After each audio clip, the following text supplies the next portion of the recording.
சாய் பக்தர்களுக்கு என் அன்பு வணக்கங்கள். ஓம் சாய்ராம். என் அன்பு குழந்தை, இறப்பதற்கு ஒரு நொடி துணிச்சல் இருந்தால் போதும். ஆனால் வாழ்வதற்குத்தான் ஒவ்வொரு நொடியும் துணிச்சல் வேண்டும். அனைத்தையும் இழந்த போதும் புன்னகையோடு பூத்திருக்கின்றாய். உன் அப்பா உன்னை மீட்டு எடுப்பேன் என்ற நம்பிக்கையோடு.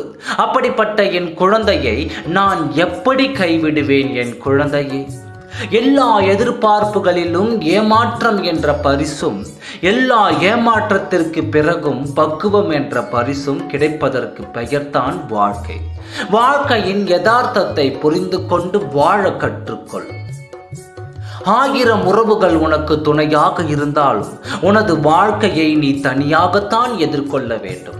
ஏனெனில் அவரது பாதை, அவரது பயணம், அவரது மனம், அவரது வாழ்க்கை, இதை அவர்கள்தான் வாழ வேண்டும். உன் வாழ்க்கையை நீதான் வாழ வேண்டும்.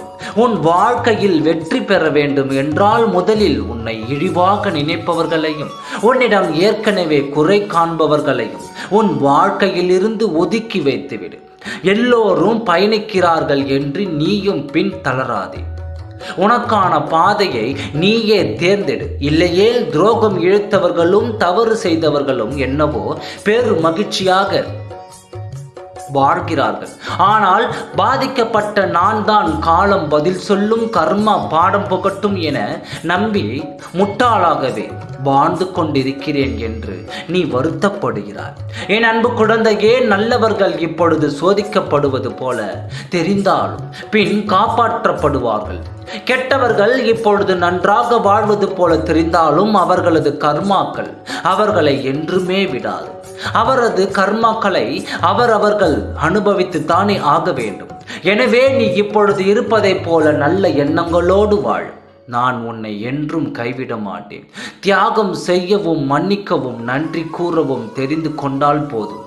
நீ மகிழ்ச்சியையும் அமைதியையும் தேடி ஓடத் தேவையில்லை. இதையெல்லாம் தானாகவே உன்னை தேடி வரும். உன் பொறுமை குணம் உன்னை தோற்று போக விடாது. நம்பிக்கையோடு ஒரு அனைத்தும் நல்லதாகவே நடக்கும். விருப்பங்களை நான் நிறைவேற்றுவேன். ஓம் சாய்ராம். நன்றி, வணக்கம்.